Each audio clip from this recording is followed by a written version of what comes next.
आपकी अदालतमध्ये बीजेपीवर आरोप आहे की यांच्या नेत्यांनी सैन्याचा अपमान केला. सुधांशुजी भारतीय जनता पक्षाचे नेता आहेत, मध्य प्रदेशातील सरकारमध्ये मंत्री आहेत विजय शहा. त्यांनी कर्नल सोफिया कुरेशी बद्दल जे म्हटलंय ते अतिशय निंदनीय आहे, अतिशय लाजिरवाणी गोष्ट आहे.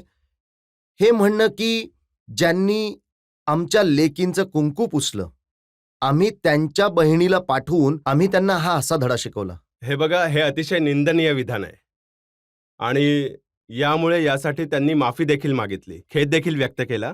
तरी देखील जी अदालतची कारवाई आहे, जी होईल त्यावर कारवाई काही नियमानुसारच होईल, ती कारवाई होईल. परंतु नाही, तुम्हाला नाही वाटत का बीजेपीने त्यांना काढून टाकायला हवं होतं कान हे पकडून बघा, बाहेर? अतिशय स्पष्ट गोष्ट आहे. त्यांनी माफी देखील मागितली आहे, हे देखील व्यक्त केलं आहे. परंतु प्रश्न ते लोक विचारताय ज्यांनी एअरफोर्स ऑफिसरची हत्या करणाऱ्या यासिन मलिकला बोलावून पंतप्रधानांच्या कार्यालयांमध्ये त्यांनी त्याला सन्मानित केलं, ज्यांनी भारताच्या सेना अध्यक्षाला सडक छाप गुंड म्हटलं. यांचे नेता सिद्धूंनी जाऊन जनरल बाजवाला मिठी मारली आणि माफी देखील मागितली नाही. आपलं विधान विड्रॉ देखील नाही केलं. विड्रॉ केलं होतं का? नाही केलं.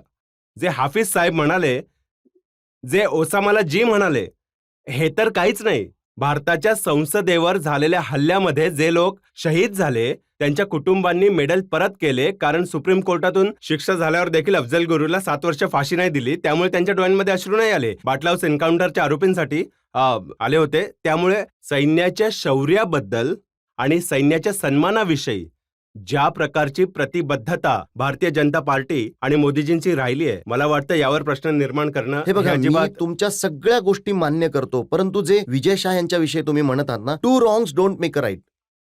50 चुका केल्या असतील काँग्रेसने, परंतु बीजेपी असं कसं करू शकते? बघा, या निंदनीय वक्तव्यावर निश्चितपणे पार्टीने गांभीर्याने ही गोष्ट घेतली आहे. जरी माफी देखील मागितली आहे, तरी देखील जी कोर्टाची कारवाई आहे ती पूर्णपणे होईल. परंतु प्रश्न विचारणारे ते मला त्यांना विचारायचं आहे की ते तर तुम्ही उघडपणे आतंकीला मुलगी म्हटलं होतं, इशरत जहाला मुलगी म्हटलं होतं की नाही? आणि ही तर तुमच्या सरकारच्या वेळची गोष्ट आहे. याहीपेक्षा मजेची गोष्ट आहे की काँग्रेस सरकारच्या काळामध्ये आयबीने इशरत जहाला आतंकी म्हटलं, सीबीआयने देखील आतंकी म्हटलं. मग सीबीआयने आपला स्टँड चेंज केला आणि आयबीने आपला स्टँड नाही चेंज केला. पण म्हणजेच काँग्रेस सरकारची इंटेलिजन्स ब्युरो म्हणत होती की इशरत जहा आतंकी आहे आणि नेता म्हणतात इशरत जहा आमची मुलगी आहे. तर मला वाटतं या प्रकारच्या भावनात्मक विषयांवर गवताच्या मागे डोंगर लपवण्याचे प्रयत्न जे तुम्ही करताय ते सोडले पाहिजेत.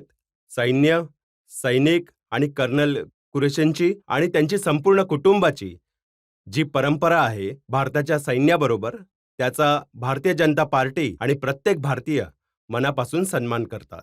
मला वाटतं बीजेपीने विजय शहांच्या विरुद्ध त्वरित ऍक्शन घ्यायला हवी होती.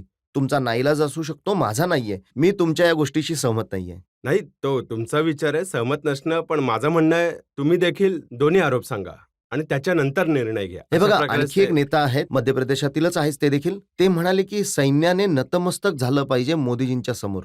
नाही नाही नाही नाही, त्यांनी हे नव्हतं म्हटलं आणि हे कधीच होऊ शकत नाही. ते म्हणाले होते, ते स्वतःसाठी म्हणाले की आम्ही सैन्यापुढे देखील नतमस्तक आहोत आणि मोदींसमोर देखील आहोत. म्हणूनच आता काँग्रेस म्हणते की ही जी तिरंगा यात्रा काढत आहे बीजेपी, हा जो सैन्याने जो पराक्रम केला, सैन्याने जे शौर्य दाखवलं, याचं क्रेडिट घेण्यासाठी. हे तेच काँग्रेस आहे ज्यांनी हमासच्या बाजूने निघणाऱ्या यात्रांना अभिव्यक्ती स्वातंत्र्य आणि संवेदनाचं प्रतीक म्हटलं. हिजबुल्लाच्या बाजूने श्रीनगरपासून लखनौकडून येऊन हैदराबादपर्यंत निघणाऱ्या यात्रांना हे म्हटलंय की साहेब, हे तर संवेदनांचं प्रतीक आहे.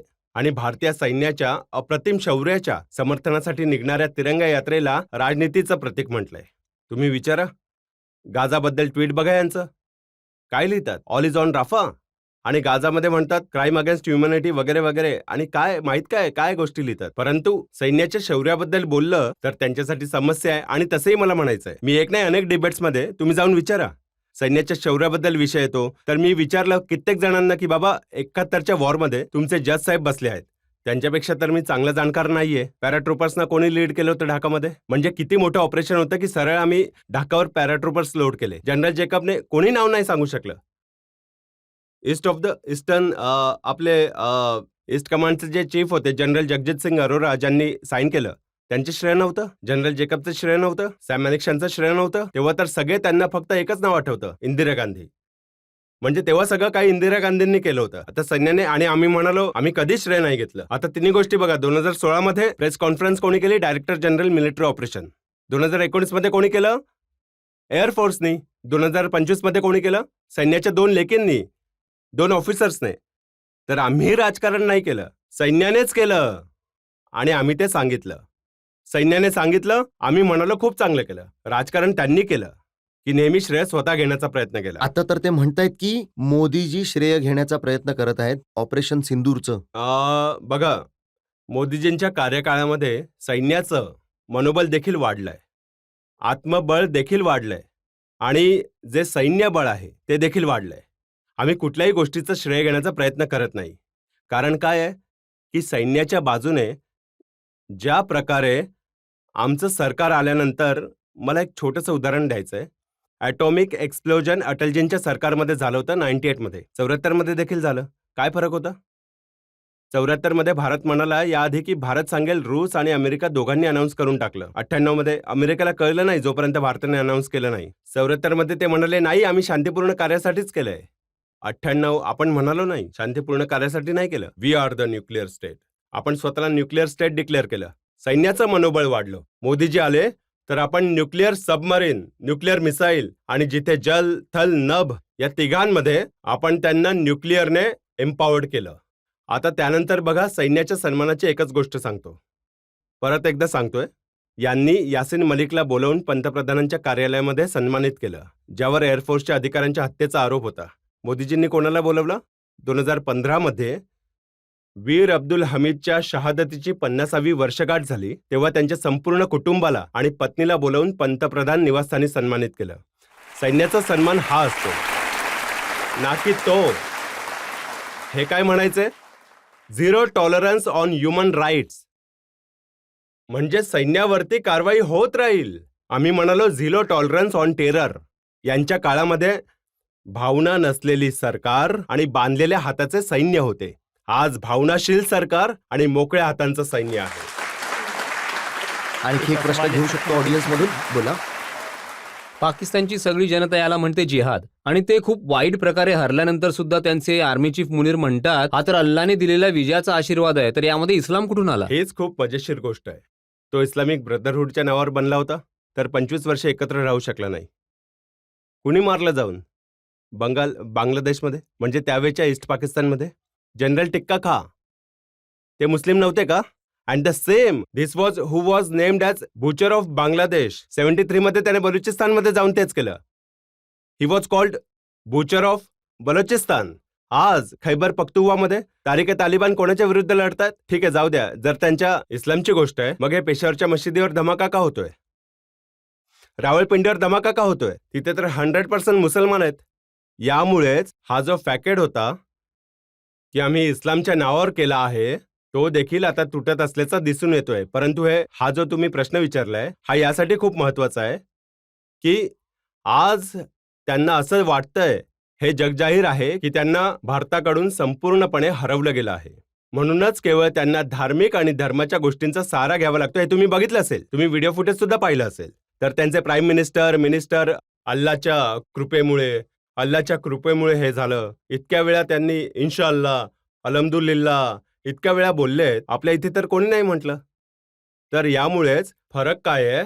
आणि तसंही ऑन द लाईटर नोट म्हणेन की ते अल्लाच्या कृपेमुळे त्यांचं काम होत नाहीये, बनले होते काँग्रेसच्या दयेमुळे, आणि यांचं चालतंय चीनच्या दयेवरती यावेळी. आणि यावर मी तुम्हाला माझा देखील एक अनुभव सांगतो, आणि हे मी पाकिस्तानच्या जनतेला ॲड्रेस करत सांगतोय. मला विदेशात पाकिस्तानचे एक नेता भेटले आणि असंच बोलत होतो. तर मी म्हणालो, मला एक सांगा, स्वातंत्र्याची एवढी वर्ष झाली, पार्टिशन नंतर, तर तुम्हाला काय वाटतं, तुम्ही गमावलं की मिळवलं? पाकिस्तानचा इंटेलिजन्स काय विचार करतो? तर माहितीये ते काय म्हणाले? खरं खरं सांगू, पाकिस्तानचा इंटेलिजन्स काय विचार करतो? मी म्हणालो सांगा. ते म्हणाले पाकिस्तानचा इंटेलिजन्स विचार करतो आम्ही स्वतंत्र झालोच कधी. तर मी म्हणालो स्वतंत्र नाही झाला तर 47 मध्ये काय झालं? And now mark the word. ते म्हणाले स्वातंत्र्याच्या 47च्या पूर्वी आमच्या देशाचं पॉवर सेंटर लंडन होतं, त्याच्यानंतर वॉशिंग्टन झालं आणि आता बीजिंग होत आहे. ते म्हणाले आम्हाला तर कधी स्वातंत्र्य मिळालंच नाही. ख्वाजा आसिफ पासून ते जनरल मुशरफ म्हणालेत we are doing dirty work of western countries. म्हणजे आणि आज देखील तुम्ही बघा, जो देश भीक मागत आहे त्याच्याशी ट्रेडच्या गोष्टी काय होत आहेत. सगळ्या कंपनीत जाऊन त्यांचे उरले सुरले मिनरल्स आहेत ते देखील घ्यायचा प्रयत्न करत आहे. चायनाने सीपॅकवर पूर्णपणे ताबा मिळवलाय. म्हणजे मी म्हणेन की एक म्हण असते, मला कोणाचा अनादर नाही करायचा, एक म्हण आहे नंगा. गंगा नहाएगा क्या और निचोड़ेगा क्या. परंतु इथे जे उरले सुरले आहेत रक्त देखील पिळून काढायचा प्रयत्न करताय. म्हणूनच मी म्हणतोय की आज तर पाकिस्तानची अवस्था काय झाली आहे आणि याला त्या विचाराने इथपर्यंत पोहोचवलंय जो इस्लामिक ब्रदरहुडच्या नावावर बनला होता. म्हणजेच मी म्हणेन जब से बना है पाकिस्तान, पाकिस्तान के मुसलमानों का नुकसान है नुकसान.